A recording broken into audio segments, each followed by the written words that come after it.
Welcome back to Bust Picks, episode 35. Wow. I'm Dio Reynoso. Don Behan, how we doing? We're back from our little break. We are ready to give you guys the best time of sports, which is the summer where nothing is happening. I mean, we have the Olympic trials going on. Yeah. We have drafts. Some excitement. There's stuff happening, but we're about to be in just like baseball hell. Yeah, that July hits that big lull period. I've started doing like little like games. I've started coming up with little bits that we can do. Last 8 weeks before the NFL season, we're going to start breaking down every single division. Okay.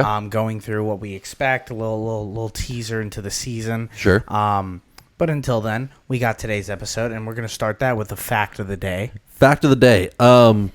Interesting one for me, at least. Speaking of the NFL and divisions. Oh, I like it. Did you know? Segue. Since the Browns came back in 1999, since they reformed in Cleveland after after the team moved, Joe Burrow leads all-time losses against the Browns since 1999. I'm sensing out of all that's quarterbacks happen today.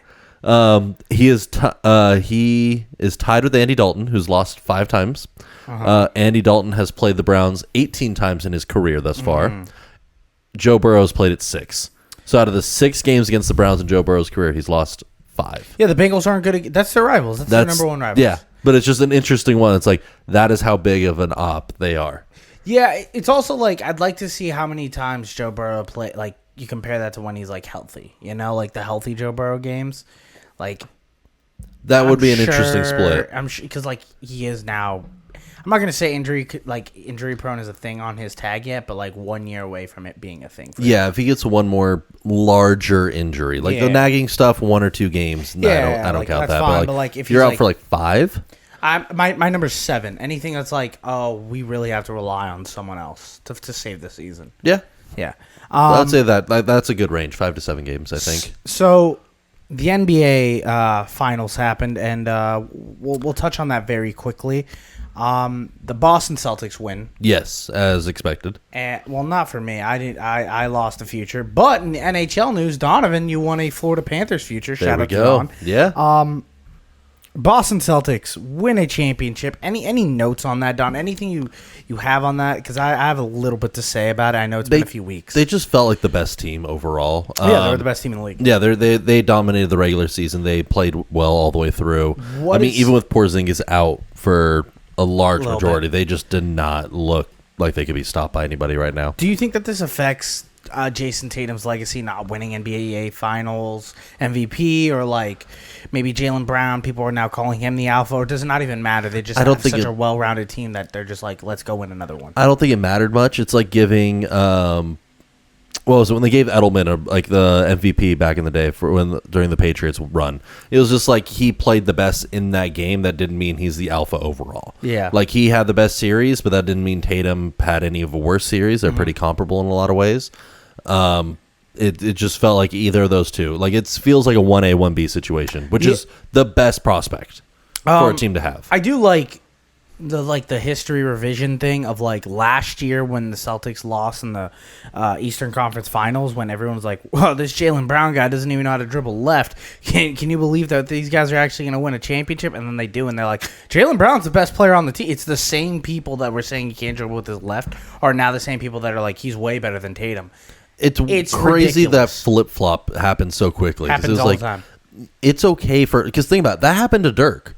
Like that happened to Dirk for almost his entire career. Was he's too soft, he's not strong, he can't lead a team. Yeah. Look at people now, and he's like he's one of the best, arguably the best European player. Open the door. It just takes one success for everyone to flip their mind. That's the thing. I die on my hills. Luka Doncic is still terrible at basketball.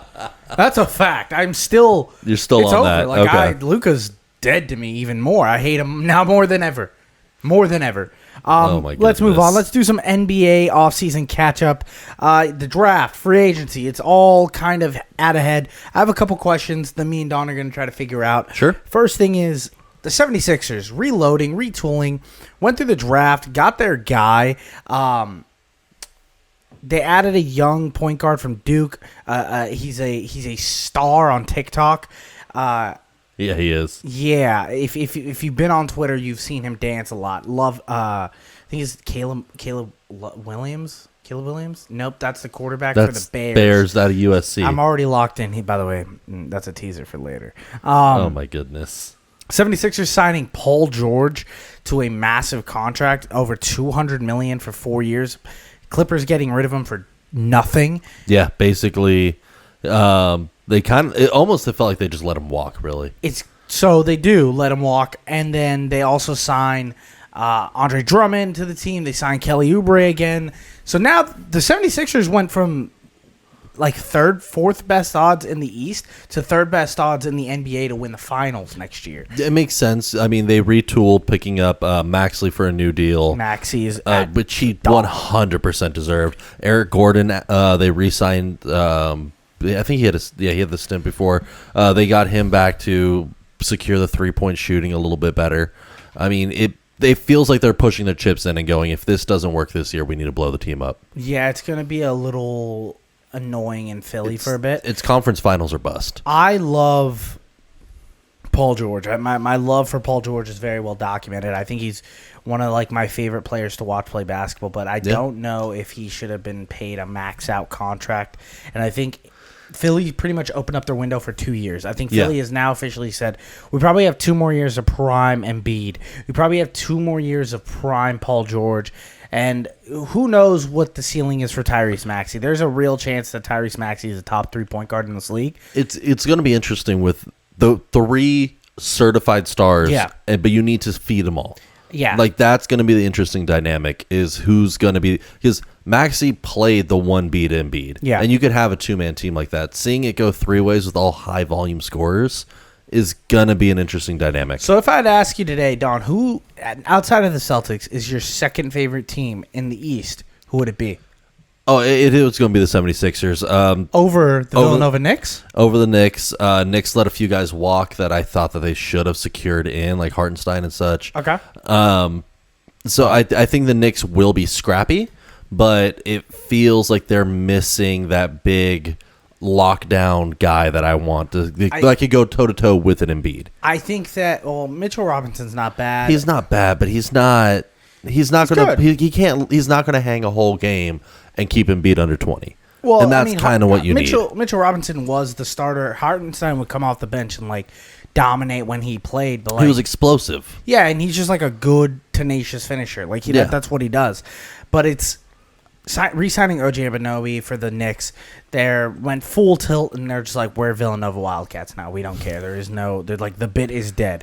And just being like, we're gonna go get Mikal Bridges, give him like 7 first-round picks, call it a day. And now, all the boys are back together. I'm really excited to see what the Knicks can do next year. I'm not one of these guys that hates on the downfall of the Knicks. I would love to see New York win a championship. It'd be nice for that team to get going a little bit more, because it feels like the last few seasons I've started rooting for them when they make the playoff runs a little bit, because it's like they feel like they have the team that can do it, but something derails it every single time. And mostly injuries. Rooting for them. I was this season. Like out of the East, I thought when everyone was healthy, they looked like the best team to go face the Celtics. Okay.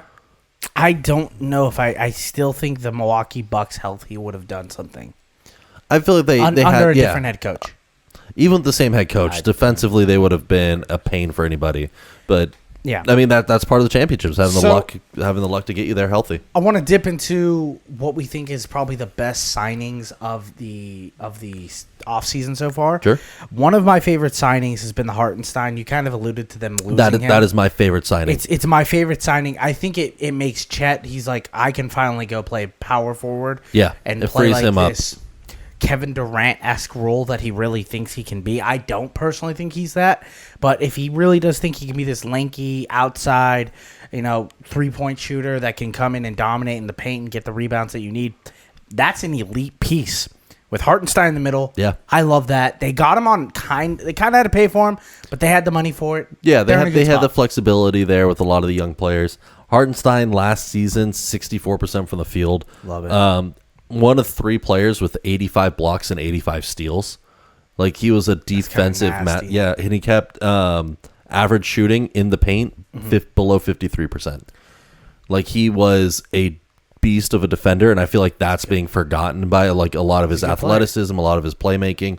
He's a lockdown defender. How much of it though is like him being a lockdown defender or like the Tom Thibodeau system, which like really maximizes players' ability to go and make the extra effort? I think it was more him because that was the big thing. We never saw his if you look at his college tape, what he was being promoted when he was coming out was his basketball IQ and his playmaking ability on the offensive side of the ball. You didn't really see that too often until the playoff run. And Thibodeau's system never really allowed for him to grow in that nature, which forced him to be a great defender. So seeing he's developed that part of his game due to that system, if he's able to bring the offensive side back, I think he's going to shine bigger than what Thibodeau could get him to. I agree with you on that. I do think Hartenstein can be like a legit star center in this league. And I think he's kind of already there. I think some people would put him in their top 10 centers. I don't know if he's a full all-star yet, but he's a big name. He's a big name. But I think his brain is there. Yeah. I want to talk about the Lakers. Sure. There's the world keeps going round. The Lakers keep missing free agents. Like that's what it is. They needed to get this contract. Well, yeah. They needed to restructure LeBron before this. So they had to because everyone's walking now. Let's go through a timeline of events. Sure. All right. First things first. Couldn't get a head coach. Yeah. Then we signed JJ Redick. Everyone knows my feelings on JJ Redick. Not a huge fan, but I've decided to give him the benefit of the doubt. It is a long shot, and it's an easy scapegoat if it doesn't work. Correct. Whatever. LeBron then forces the organization and Rob Pelinka to go draft his son, Bronny James, and Dalton Knecht, who I was tweeting out before the draft. My ideal situation is Dalton Knecht and Bronny James on this team at the end of these next 2 nights. Dalton Knecht makes sense. It makes sense for this team. He shouldn't have been there. He should not have fallen the way he did. It was his age. Yeah. In a lot of ways, that's why he kind of fell. And he doesn't play defense. Like his defense is I'm going to put my hands up and like that. But you could be taught to move from below average to average, and that's all he needs to do right now. Just make that one stepping jump. He reminds me a lot of like Corey CRISPR from like the Wizards. Mm-hmm. Plays a lot like Bojan Bogdanovic, where you're just going to get like a guy who can shoot the lights out of the gym. He can make some moves inside, but like there's going to be times where you're like, get this guy off the court. He is not. He's going to be trying to defend Anthony Edwards, and you're going to be like, damn it, we got to get this guy off. He needs to develop to be a 3-and-D guy.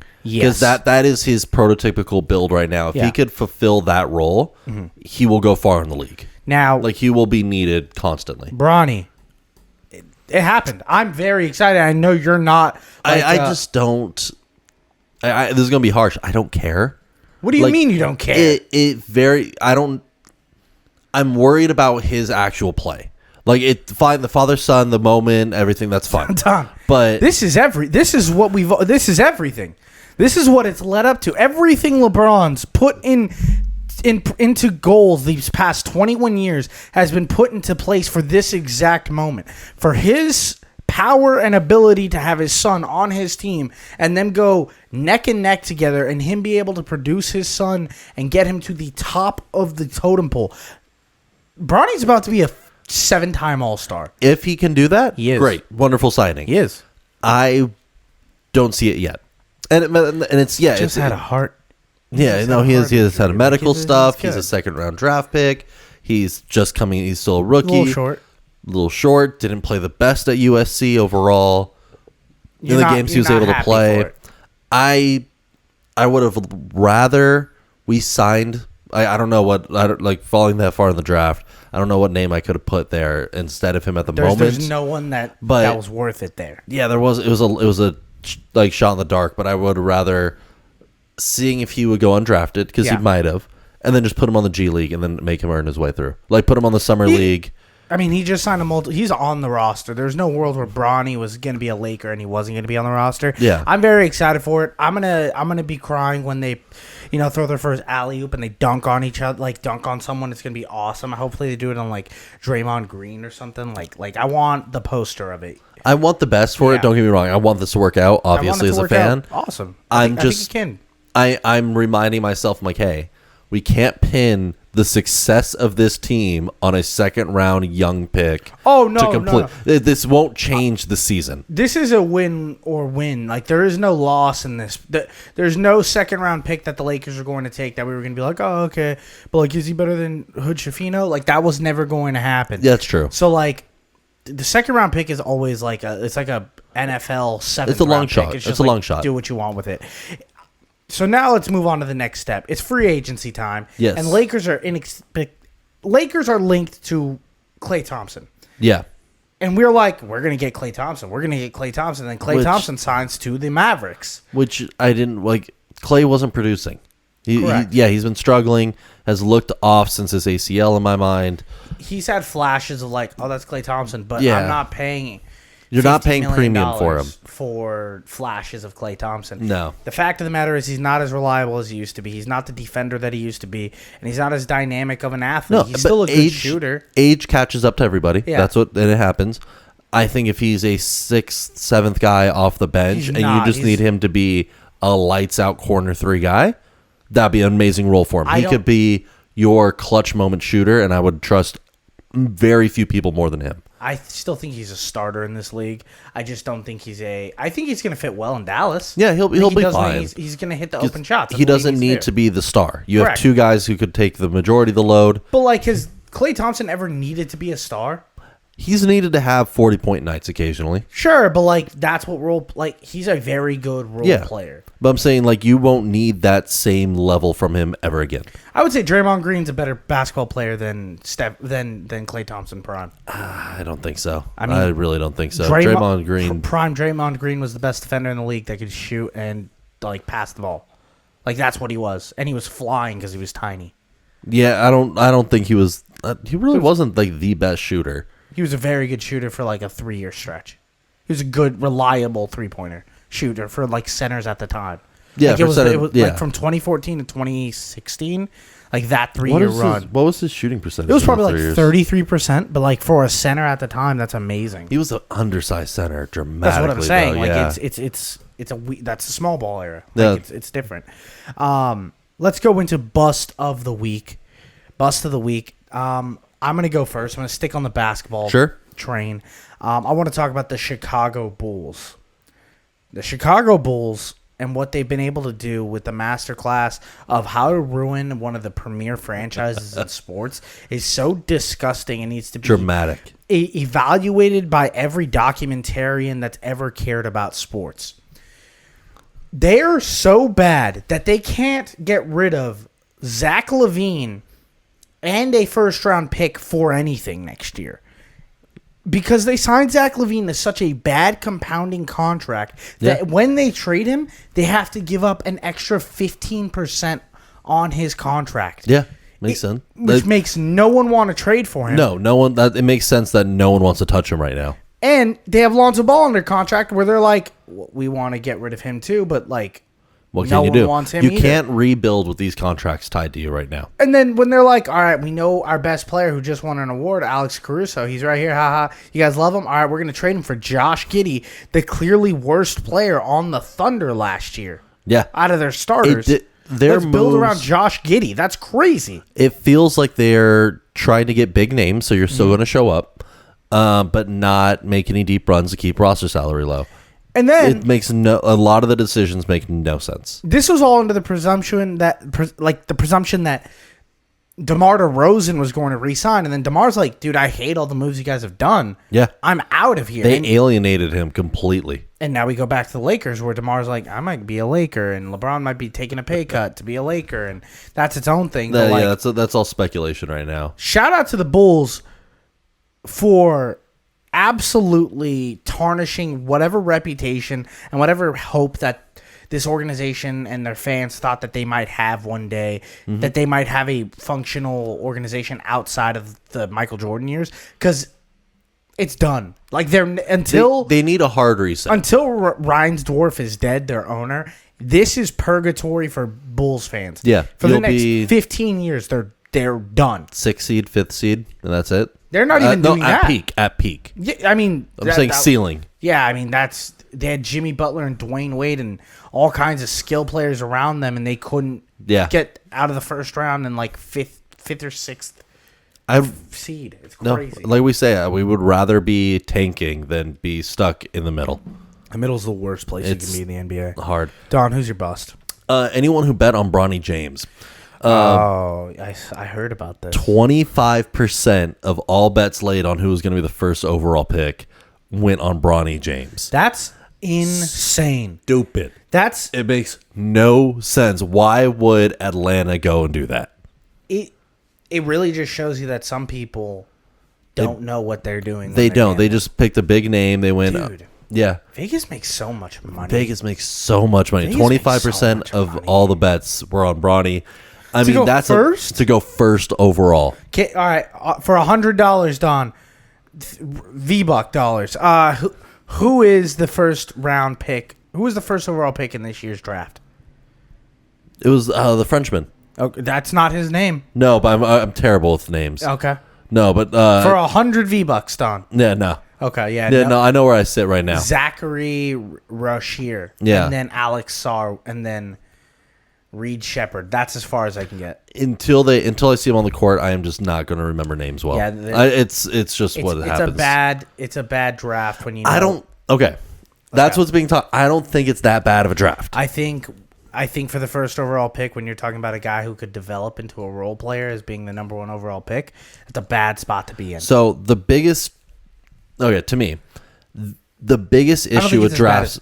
Draft either, by the way. No, to me, like the biggest issue with drafts like this is when there's not a clear alpha. There's not a clear number 1, 2, and 3 pick. Yeah. It becomes a quote unquote bad draft because scouts and GMs don't know what to do. Because the professionals know no matter what we pick in the first round, there is a high chance that someone at a later pick will outperform us. Correct. And we look bad. Correct. That's where this narrative of bad drafting comes in. Correct. It's not that these guys are untalented. It's not that these guys won't be stars. None of them have developed to the point of, we're the next A, B, and C. Yeah, we're like all of them have the potential still. That's the problem with draft season, though, and that's the most fun about it. Yeah. Potential is everything. It is. It really is. And like being 18 and out of the EuroLeague in a league that has a bunch of European stars now should get fans excited because like if I ended up with like one of these 4 French guys that got drafted in the league in the draft, I'd be hyped. I'd be convincing myself like we could have like a legit like star on our hands. There's another Nikola got drafted, a point guard for the Jazz, and you're just like, this guy had like ACL concerns, but like there's a real chance this guy just turns into Luka Doncic. Like I have that hope right myself now. Like that, yeah. Well, okay, so do you know what draft previously had the worst, like the label as the worst NBA draft, like the most recent? 2014, 2013. What was 2013? Oh, that was is that Andrew Wiggins? That was before Wiggins. Oh shoot, I don't remember that one. So that one coming in, everyone was like everyone coming in. That was labeled as like, this will be the worst draft. Let's see. I'll give you the top 3 stars that came out of it. Let me hear it. That was the draft with Giannis. Oladipo. Oladipo. Yeah, but okay, yeah. And Gobert. Rudy Gobert, 4-time defender, definitely going to end up being a Hall of Famer. And then the role players that came out of that: Caldwell Pope in the first round, C.J. McCollum, Dennis Schroeder. Bennett was the first overall pick. Victor Oladipo. That's why it was labeled. You didn't know these guys were going to develop. You didn't know that Steven Adams was going to turn into the Thunder Steven Adams. Yeah, but KCP got drafted. Yeah, KCP. That's what I'm saying. Is you had a lot of guys who've very successful careers. Yeah. But the issue was you didn't know who the alpha was until afterwards. Are you taking a shot right now that this is the draft of role players? I think one superstar. I think there'll be 2 superstars, and then this is the draft that fills out the rosters. Fills out rosters. There are some like good NBA players in this draft: Tim Hardaway Jr., Reggie Bullock, Rudy Gobert. You said already, but like Nerlens Noel had some moments, like C.J. McCollum. It was not Steven Adams, but coming in because no one knew. Like Barrett was the first overall pick. No one knew who to take a 1-1. Yeah, no one knew what to do. That's why it's labeled as a negative draft. I just want that infuriates me. It's like it's not a lack of talent. If you look at, I think there are some where the history of this label comes from. I don't think this is a terrible draft either. I'm kind of where you are, where I think there's going to be some teams that get some later round guys that they're going to be kind of really proud of and like really excited of. To build with. This is where you go find like the Brandon Ingrams, the Alex Caruso's. Brandon Ingram was but he's taken years to get to that point. Yeah, but he was the number 2 pick in the draft. Yeah, but when you expect a number 2, you expect him to explode. I think you get guys like Larry Nance Jr. or like an Alex Caruso, where it's like guys who are like grittier players, guys that like who will be there. Like you're excited when you sign him. Yeah. Like give it 5 years and you'll be excited for these guys. All right, let's move on to a little thing that we're going to talk about. We're going to be ranking our top 12 quarterbacks going into this next year's draft. So this gets me nervous. Yeah, we're going to yell at each other. Well, no, because you've been talking nonstop since since the show doc. Since the show doc, yeah. That we're going to get mad at each other. Yeah, because I have some ridiculous takes in this. That's fine. And I know you do too. Yeah, so because you have general biases. Oh yeah, but we both do. But I try to be. So I did my top 5. How do you think we should do this? 1 and then down? Because the down's where it gets juicy. Yeah, I think like our top 5 should be pretty similar. I think it's pretty similar. It may not be exact, but it's going to be very like 4 out of our top 5s I think overlap. Okay, let's start with 1. Sure. Number 1 quarterback going to the NFL season next year is Patrick Mahomes for me. 100%. And he's 3-time Super Bowl champion, 2-time MVP.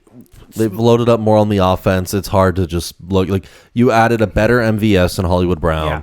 You went and got your rookie receiver who's just lightning quick. Like it might have lost Rashid Rice. We don't know what's going on with that. We don't know what's going on there, but even if he's not there, it's kind of okay. Like the offense is still going to be better than it was last season. Worried about Travis Kelce a little? Nah. Yeah, I hate that I'm saying no about that. Yeah, you're a big hater. I don't like Kelce at all. You don't like the Chiefs. I don't like the Chiefs, but it's a fun villain to root against. They're not even villain for me. I genuinely just do not like Travis Kelce as a person. Oh, I like him as a person. But and it's because of his on-field stuff. I could care less about the Taylor Swift stuff. If he's having fun, that's great. Fine. Don doesn't care about people personality-wise. He genuinely just cares about how much of an just the athlete. That's all he cares about. That's what I'm deciding this on. Yeah. Number 2, I think we have the same one. Lamar Jackson. I have Josh Allen. Whoa, wait. What? I think you're a Ravens fan. No, Lamar's 3 for me. Josh Allen's 3 for me. Okay, see, yeah, look right there. I'm fine with that for anyone other than you. I think it's if we're talking best quarterback, like I'm thinking who's going to have one of the best quarterback seasons next season.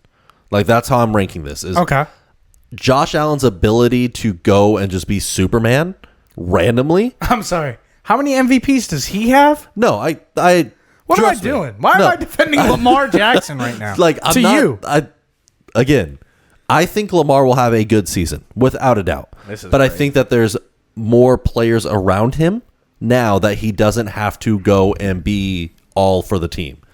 This is a season where Dalton Kincaid is arguably the best wide receiver, or best passing catch for the Bills. Don't talk about Curtis Samuel like that.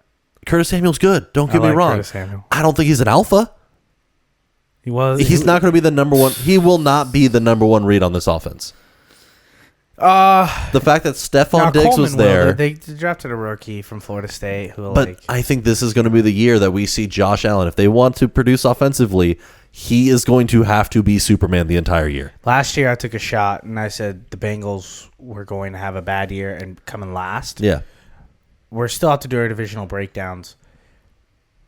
The Bills are a team that I might have missing the playoffs. No, I think they do as well. We don't have to get into that. We'll get into that. But I think this is the season of if the Bills want to produce offensively, Josh Allen is going to have to pull every rabbit out of a hat. Yeah. And I think he has the ability to do so. That's what I'm betting on here. I think the top 3 is so locked in. I think it's the way the classes I would work is there's one guy at the top in Super S plus. That's Patrick. And these guys are A. These are the only 2 A quarterbacks in my eyes. They're interchangeable. I'm fine with anyone but a Ravens fan to say that Lamar's number 2. If I were you, I'd be like Lamar's number 1, and I'd be like, I get it, buddy, but like, no, I'm trying to be as unbiased here. That's crazy. I think it's Lamar. I think Lamar, toe for toe, I would take him as my quarterback every single time over Josh Allen. You just think Lamar needs more of a system than Josh Allen? I think Josh Allen is going to have to do more, whereas Lamar is going to be able to not run as much, be able to hand off to Derrick Henry. He actually has a competent receivers around him a little bit more. He won't have to shoulder as much of the offensive load that Josh Allen will have to put up to win. Who's your number 4? Number 4, Brock Purdy. What? Back-to-back NFC title games in 2 seasons, back-to-back, has put up some of the most consistent passing numbers in terms of completion rate, in terms of minimizing mistakes. You got to give the man his flowers. Yeah, you know who I give the flowers to? The guy who's won a Super Bowl. Give me Matthew Stafford at 4 for me. I think Stafford's I don't even have him in my top 12. This upcoming season, I'm worried about his age. I'm worried about his injuries. I know where that is. But going into the season, I think Brock Purdy is a more secure spot. This is just everything Matthew Stafford has ever gone through in his entire career. Oh no, I think he is a great quarterback. But he's always left out, and he does not. He had a fantastic season last year. Yeah, he is a top 5 quarterback in this league right now. I'm not saying. Yeah, he's amazing. Is he a guy that I want for the next 3 years? No, but for the next 2 years, I think Matthew Stafford is a top 5 quarterback in this league. I'm just worried about him taking a big hit. He's had a lot of small nagging injuries. He's tough as nails. Yeah, like that is secured. He is a legend in the league for that. But I just don't think he's one of the elite now. You're gonna leave some people out. I am. It feels like it. Number 5 is Joe Burrow for me. Okay. I put CJ Stroud here. I went back and forth. I put CJ Stroud specifically because of Burrow's injuries. That's the only reason why. Burrow's not an injury-prone tag yet. We're not doing that. Do you think he's about to go through another injury-prone year is what I'm going to ask you. I am worried he will. They did not make any moves for that offensive line that excited me in any way. Okay. And especially with defenses around him loading up. Yeah. It worries me that he is going to be left on an island. No T. Higgins. No, T. Higgins re-signed. Oh, he did. He signed his franchise tenure for this season only. Gotcha. But Chase not showing up to OTAs. Yeah, he wants the big pay. Higgins didn't show up to OTAs. Yeah. Tyler Boyd is gone. Joe Mixon is gone. Yeah. That's what's the concerning part to me. Zach Moss is fine. Zach Moss will be fine in this role. Chase Brown was really good last year. Chase Brown had moments. The guys that I would trust 100%, Tyler Boyd and Joe Mixon are some of the most trustworthy guys you could have on a roster. I feel like they do not make mistakes. They are there and they find the avenue to be there consistently to help their quarterback. They're gone now. Let me go into Joe Burrow real fast. Sure. Joe Burrow, yes, I think everything you said is red flags. But let me caveat with this. Sure. When Joe Burrow does play football, he's a surgeon. He's a demon. Yeah, no, he is elite. We see him 2 times a year. I know. Ice in his veins, and until I'm shown otherwise, I'm giving him the benefit of the doubt. I do believe he's a top 5 quarterback. He's gotten to a Super Bowl. He's had playoff success. Yeah. And I think he is the 5th best quarterback in this league as of right now and going into this year. At the end of this year, we'll reevaluate this list. But as of right now, I think Joe Burrow has proven, hey, I deserve this top 5. I mean, damn, he's the face of Madden. He deserves it. My 6th is C.J. Stroud. Okay, so we can talk about C.J. That's Stroud. what I'm saying. They're interchanged. Like, do you have Joe Burrow at 6? I have Joe Burrow at 6. Oh, okay. So I'm good. Yeah, it's not. I thought you were gonna put Joe Burrow. No. far. It's to me of Joe Burrow feels like his ceiling's a lot lower right now. Whereas C.J. Stroud, they changed out Noah Brown to go get Stephon Diggs. Yeah, they brought in Mixon, who's a better pass catching back than Rex Burkhead and Dameon Pierce. Yeah, their offense got loaded, and they loaded him up. So I think his ceiling's higher right now. Here's my thing about C.J. Stroud. He's amazing. He's a divisional rival, but he's close to where you grew up. He played football with people we know. Yeah. I root for him. He's a Cali guy. I like his personality. I think in a few years people are going to get a little sick of him. Probably. I watched a lot of C.J. Stroud, and yes, the playoff C.J. Stroud was great until he played like an actual playoff team. He beat the teams he was supposed to beat, did well against the mediocre, struggled against the defensive juggernauts. Correct, which doesn't... But as a rookie, I think he takes a step forward. Correct. That's what I'm betting on. But I can't put him in my top 5 yet because he hasn't beaten like a conquering team yet. He's quite literally only beaten bad teams. And they've done well against bad teams. Yeah, that's true. And part of me didn't even want to put him at 6, but I was like, I do have to give him flowers. He had a fantastic year. Yeah. That's why he broke the rookie touchdown record, right? Oh, wait, no, he didn't do that. That's why he broke a bunch of passing records, right? Oh, no, he didn't do that. So what did he do? He won 2 playoff games. Okay, well, who did he beat? Well, he didn't win 2 playoff games. He beat the Colts into the playoff game with a backup quarterback with a last-second catch that was a drop that should have had the Colts winning a game. That's a fact. And then the Texans never getting it. And then the Texans beating who? Oh, Joe Flacco's Browns. Cool. Great win. Shout out to C.J. Stroud. You're the 6th best quarterback on my list. But there's a real chance, and I might be calling this shot very soon, that the Texans might disappoint the entire universe next year. There is that worry 100%. Expectations. Yeah, now you have expectations. Now you're not coming out of nowhere. That is worrisome. But I feel his ceiling is one of the best. Oh yeah, that's why I'm like, I'll move him up a little bit just because his peak is one of the top in the league. If he does the same thing he did last year, this year, there's going to be people saying he's the 2nd best quarterback in the league. Yeah, and that's insane. Yeah, it's insane. So that's why I'm like, but I get it. Yeah, that's why I have him at 5. Number 7, Don. Give me your number 7. I put Dak. Oh, snap. I put Dak just because it is Dak on a contract year and CD on a contract year. These are going to be video game numbers coming out of these two to go get their big money. That's my entire argument. I like your train of thought. Going into this year, would you rather have Dak Prescott over Justin Herbert? If we're talking overall stats, yes. Because the big difference, not only Justin Herbert, Herbert will be fine. He'll produce fine. I have him in my top 12. It's because he's a really good quarterback. He's a great quarterback. Yeah. Dak has no run game. Dak has no run game. They brought in Zeke. But that sometimes hurts quarterbacks. It does sometimes hurt quarterbacks, but it will mean that Dak is going to need to throw a lot. Dak will have to. It would surprise me if Dak's under 4,500 yards.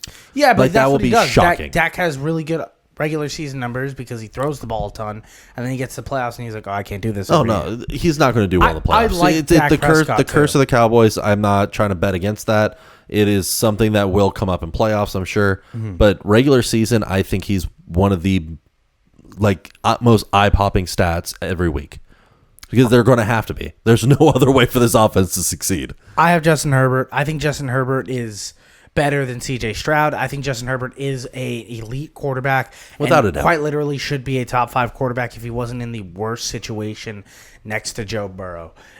Actually, no, he's in a worse situation than Joe Burrow. Give it about 3 years, though. Joe Burrow will be in the worst situation in humanity because the Bengals don't know what to do. They don't know how to pay people. Yeah. And the Chargers, they're just inept. It's just sadness. It's just the curse of the saddest things to ever happen to a sports franchise. It constantly happens to the Chargers. Yeah, it's a rough one. But I do think Justin Herbert is a legit top 7 quarterback talent, and I just think he deserves to be at 7. Sure. Don, who's your 8? Jalen Hurts. I have Jalen Hurts at 8, too. Okay, see, we're not crazy. I mean, the Brock Purdy one has been the only outlier so far. We're going to get to Brock Purdy. Okay, that's fine. No, his end of last season fell apart. But new offensive coordinator, one of the most crazy wide receiver cores in the league right now. They'll figure it out. Jalen Hurts, he's good. Is every Madden character I've ever created more than Lamar Jackson is, because I'll never be able to get my player to get as fast as Lamar. Yeah, but I can get him to be as strong as Jalen Hurts. Yeah, Jalen Hurts rushing in from a cheat code play that they just spam. That's Madden to its core, baby. It is. Throwing bombs to just 2 guys, that's Madden. When I watch him, I'm like, that's a created player. It feels like a created player. And I love it. I think Jalen Hurts is going to stay a top 10 quarterback. Do I think he ever kisses the top 5? Probably not. No. But if we're talking about tiers, I think he's the back tier of the B quarterbacks. I think everyone we've mentioned, the Staffords, Burrows, Strouds, Herberts, and just Jalen Hurts, and for you, Brock Purdy, are all sit comfortably in that B column. These are all stars. These are all stars that we haven't dipped into franchise level. These are all still stars. Here's how I like to describe quarterbacks to people who like to complain about quarterbacks. Ready? Sure. When you're getting an elite quarterback, you're getting a guy who, out of 100% time, he's spectacular 80% of the time. That's enough. The other 10%, he's good, and then the other 10%, he's awful. Yeah. The A guys are going to be like 70% and then like 20, and it just slowly cuts down until you're like, this guy, half the time he's great and half the time he's bad. That's your Derek Carrs. You don't want to be in that section. Oh, I was going crab legs. Yeah, or like Jameis Winston. Jameis Winston is the epitome of the 50-50. Yeah, he's 30 for 30. It's awesome. Love that man. But like, I think this is the end of like here's your elite quarterbacks. These are the guys that can single-handedly win you your games. I don't believe in the Brock Purdy thing. But like those are the guys. I also don't believe in the Dak Prescott thing. But out of the guys that I mentioned, I think those are the franchise guys that you're like, those quarterbacks can win me a game by themselves when they when they dip into that superstar mode. Yeah. Let's go into 9. You're not going to have this guy on your list for me. Okay. I have Aaron Rodgers at 9. I have Jordan Love. Okay. I have Jordan Love soon. Okay, that's fine. Yeah, I have Love here. Not the sexy pick, but I mean, he proved it last season that he was worth the wait. I have the other Green Bay quarterback. Yeah, 32 touchdowns, 11 interceptions, nearly 4,200 passing yards. Great quarterback.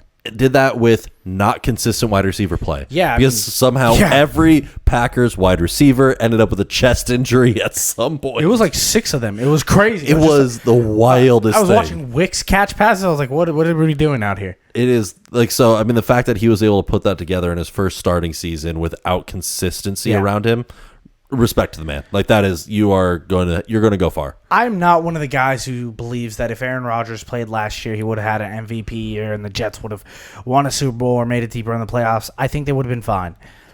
I am a guy who does still believe that Aaron Rodgers, outside of, what he's doing outside of sports, will be good. I think he'll be very efficient. I think what he does, his knowledge in the game shows that he can do it as long as he's healthy. A year before the incredible Achilles injury, he still had a fine season. He had a good season. He had a very good season. It was okay. It was good. It was a good season. Yeah. It wasn't Aaron Rodgers MVP season, but like it was good. It was startable. And it was a year removed from an MVP season. He is a star quarterback, and until proven otherwise, if this is a decline year, that's fine. But I'm willing to take my bet that for at least one more year, he is a top 10 quarterback. For me, I left Rodgers off my top 12. I know you did. And I did it very intentionally because I left Kirk Cousins as well. Kirk Cousins is not on mine. But I paired them together because it's 2 older quarterbacks coming off Achilles. Mm-hmm. The Jets, I just don't feel have the best weaponry around him. No. Garrett Wilson, Breece Hall, no shade on those 2.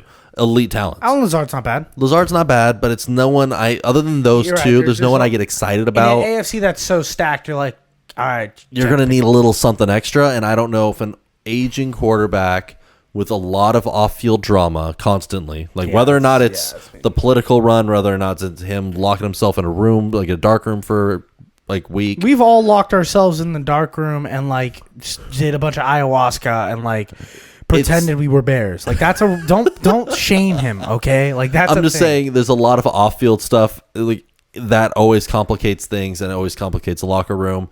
And it's an aging quarterback coming off a major injury to his plant leg.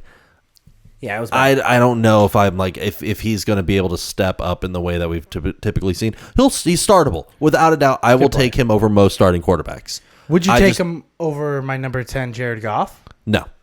And see that's my number 11 is Jared Goff. Okay, so let's talk about Jared Goff for a second. Sure. Jared Goff, I think, has officially proven himself. Hey, I'm the best game manager a game manager can get. I don't even know if he's that. He is the most. I think he's arguably the best play action quarterback in the league right now. Very few in terms of a pocket passer. I don't think Lamar has play action ability and Josh Allen, because of their ability to just take off. You know that there's 3 options for those guys. Yeah. And it confused the defense. There is 2 options for Jared Goff, and he is still able to put up incredible numbers. Laporta for 13 touchdowns. Throws the ball deep well. You're able to hit Reynolds to have good, competent seasons. And Amon-Ra has amazing ability around him. I think that his ceiling is he's reinvented himself in Detroit. Oh yeah, he is 100. He is Detroit, and they built such a well-run organization over there. Yeah, and he's done nothing but try to be a leader. So I respect the man. I root for. I had no problem putting him in my top 10. He's my number 10. Don, who's your number 10? Justin Herbert. And it's just situational based. I think he's an elite quarterback. Fair. I think based on how you're judging these quarterbacks, I agree with you. Yeah, I'm looking at where am I going to see them in overall stats at the end of the year? Yeah. And I think this is kind of how things might play out. Herbert, he's gonna the talent's there. Mm-hmm. I think we both agree. If you give him a lot of different rosters, he's in the top 3. I see 5. A lot of Andrew Luck when I watch Herbert, and it might be in a bad way where I'm like, potential's being wasted right now. Yeah, and that's why I feel like if he's able, like if Harbaugh, I have him at 10. I know a lot of people are low on him this season because of Keenan Allen gone, Mike Williams gone. It's a lot of change. It's a lot of changeover, not a lot of proven weapons around him. I mean, considering Quentin Johnson. Yeah. Quentin Johnson. And then did not do the best. You have... Ladd McConkey is like a good slot he's the receiver. Hope. He's going to be really fun. Two of your best starting running backs are going to be... J.K., Gus. They signed a kid in the draft who might it's be just... danger. None of these are thrilling prospects, I feel. But I trust Harbaugh to be able to put together a system. You have Rome coming out and saying, like, hey... Dunze. No, not Roman Dunze, Greg Roman. Oh, Greg Roman, coming out going like, hey, I want to run a more balanced offense because Herbert will be able to like do this. Mm-hmm. It's something I learned after leaving the Ravens that we need to have a little bit more passing game. I think Herbert will just be able to do well. I think he's limited by who he can target right now. Who's your 11? My 11 is Jared Goff. Your 11 is Jared Goff. So, all right, cool. Yeah, so mine's 10. We're there. Have you noticed anyone that I haven't said yet? I haven't said Brock Purdy. Yeah, no, I've noticed that. And we're here at 12. Sure. There's only one more spot. Yep. Don, who's your 12? Tua. That's a great spot for Tua. That feels perfect for Tua. Like it's so perfect. I also have Tua Tagovailoa at 12. Okay. And I leave Brock Purdy out. So we flipped Rodgers and Purdy. Yeah. Like in our top 12s, that's the main difference there. But which is fine. I have Rodgers at 9. You have Brock Purdy at 4. Yeah. No, and that's crazy. I think when you're talking about the best game manager, Brock Purdy. Okay. Like he doesn't make mistakes. His mobility is dangerous. Like when I think of the best game manager, I think of Jared Goff. When I think about the guy who runs his system the best in the league, it's Tua Tagovailoa. 100%. Like he distributes the ball better than again, incredible accuracy when he passes. And he doesn't and the reason he falls to 12 for me is he's not doing a lot of the work. Correct. It is very much the system and is very much the weapons around him. He's getting the ball where it needs to go, on time, which is a great skill to have. Like you are fitting. He has a rifle for an arm when he's throwing short. Yeah. And he is able to fit this ball in tight windows. But that's it. To the perfect moment. You're not getting the explosive mobility that you get from a lot of these other quarterbacks. No, if the game plan goes off the rails, he's not going to start taking over. Yeah, there's a couple guys that I was tapping into. Yeah. Like they tap into this superstar mode where you're like, oh, there's nothing we can do against this quarterback right now. Yeah. He's just going to complete these passes. I feel like Tua doesn't really get into that. It's more of like, all right, coach, what do you need me to run? I'm going to run that play. I'm going to get it to where it needs to go. And he's going to run it borderline perfectly every single time. My dynamic wide receivers and playmakers around me are going to figure this out as long as I stay alive. Yeah. And he was able to show that last season. He was able to command the pocket well. I loved his ability to call the audible, to change the blocking around him consistently. I think that's a skill. I mean, it was a necessary skill to develop. He knows how he was forced to, but I love the step forward I saw last season. He's going to keep improving. I like this. I think we had a very good list. I think from what you were looking at it and how I was looking at it, I think we both came up with very us lists. I thought I was prepared to yell at you. No, I thought you were hyping this up all day that you were going to get into an argument. Thought Joe Burrow was going to be like 9. No, I respect Burrow. Like I hate him, like division rival. I don't like him at all. But I respect the skill. But the other part is, I thought you were going to put Kirk Cousins over Joe Burrow at one point. No, I can't. I can't do that. Because I think Burrow, he's too good of a quarterback to rank any lower. But I feel I had to take him down a little bit just because I'm scared for his injury. Like I think he's one or two big injuries from moving off the Bengals at this point. I like doing top 12s better than doing top 10s. I think top 10 gets too finicky. I think 12 gives you a better idea of what the league is. Yeah, no, I like that. Outside of my top 12, I have Brock Purdy at 13. Sure. I have Dak Prescott at 14. I have Kyler Murray at 15, and then I have Kirk Cousins at 16. I had Kirk and Rodgers at that 13, 14 slot in my mind, and then Kyler coming in at 15. I'm just way higher on Kyler than anyone else in the world. I think Kyler's great. It's a similar situation of Herbert where I'm like, all the talent is there. It's just I'd want to see the weapons around him develop. I need to see him be able to, I have someone that could competently catch for 1,000 yards this season. Now, I know you didn't prepare for this, but I'm going to do mine, and then let's see if you can come up with one. Oh, no. If there was one player in your top 12 that you could see falling out of your top 12, and for another guy that's outside of your top 15 that could come up and become a top 10, top 12 quarterback in next year, if everything works out, who's that player for you? I'm going to let you sit on it. I'm going to give you mine. Okay. I think it's Caleb Williams. And this is why I said I don't want to talk about Caleb, or that we are going to talk about Caleb. Yeah. I think Caleb Williams has a fantastic situation. Everyone's talked about how well of a situation he's going into next year. He has all the weapons. I don't think the coaching staff's going to be there, and I think that's what's going to hold him back, along with rookie woes. Mm-hmm. But I think there's a reality where we're talking about Caleb Williams the way we're talking about C.J. Stroud this year, where maybe you're like, I can see him in the top 5, or I'm sitting here and I'm like, he's definitively a top 10 quarterback. He's 9th. He is a guy who can be a superstar player. He's one of those guys. Okay. I'm going to give you another one. I think it's Anthony Richardson.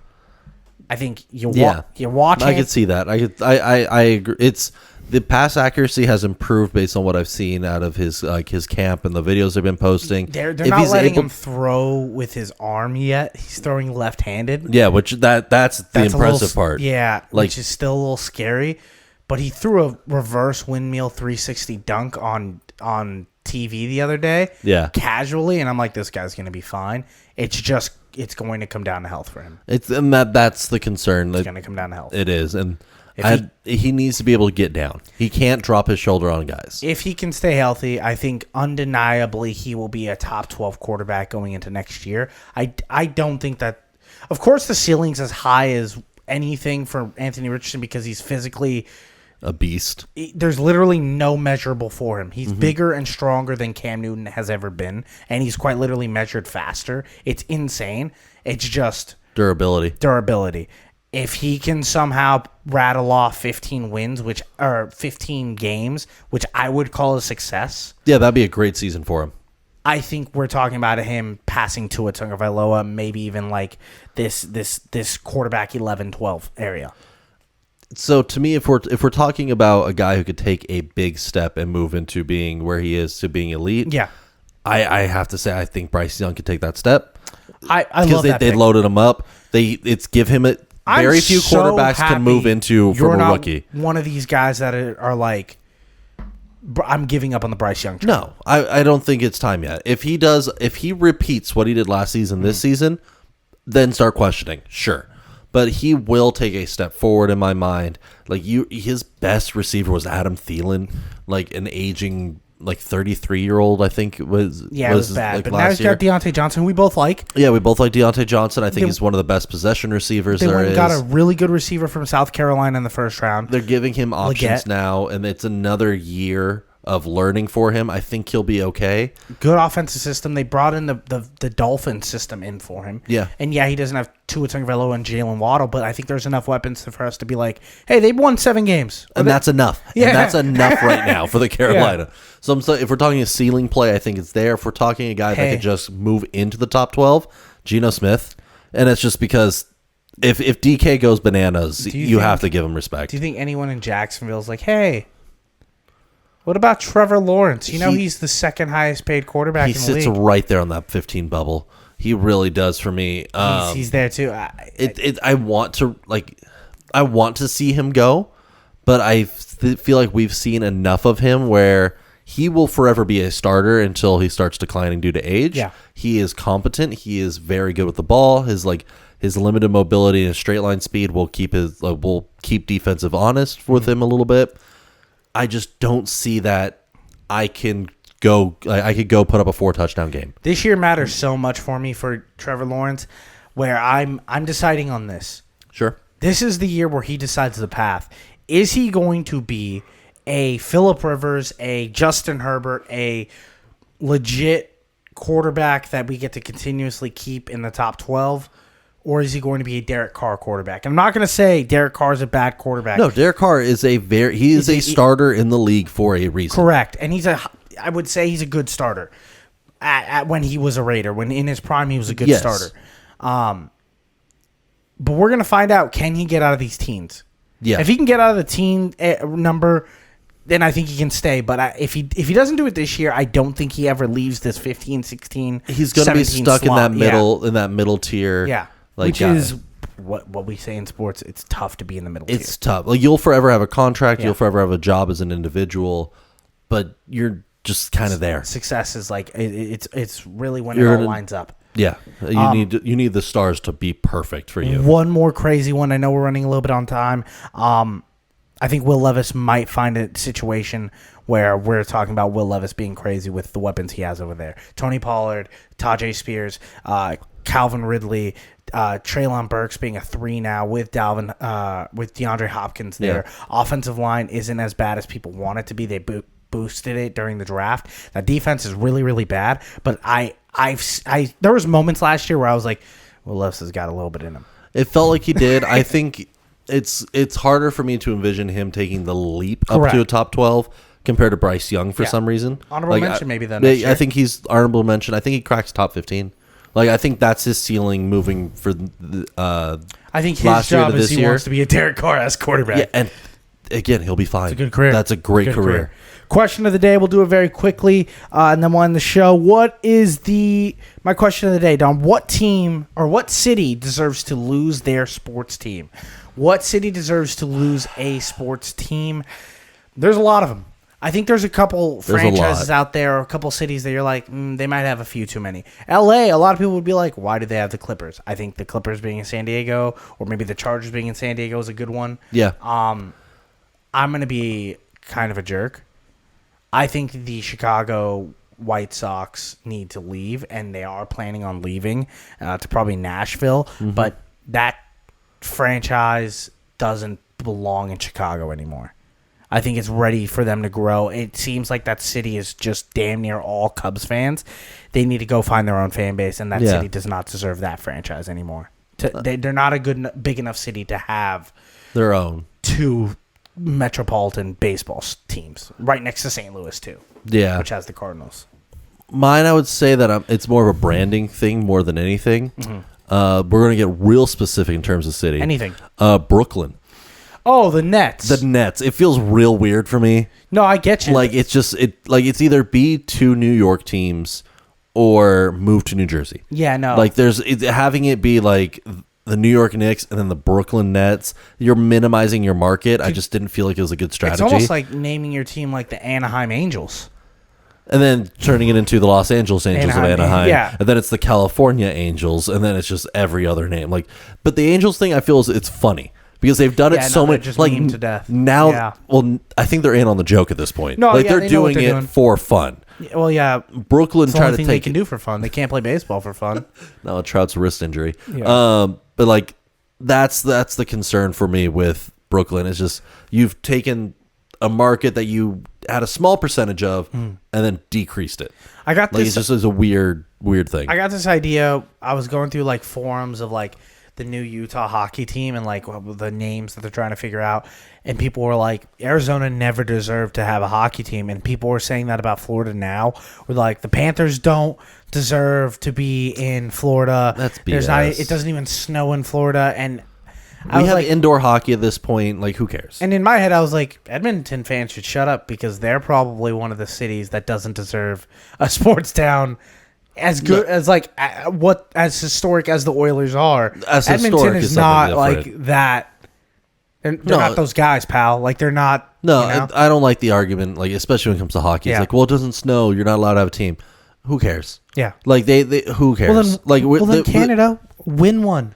It's been a long time, boys. I was like, they build indoor stadiums for a reason. It doesn't matter. Like, but I do agree that no Winter Classic should be held in Florida or Arizona or Utah. Well, Utah gets away. What about California? Mountains. If we're doing it in the north, sure. What about LA? No, we should not hold a Winter Classic in LA. What about like the Dallas Stars doing it? It snows in Dallas.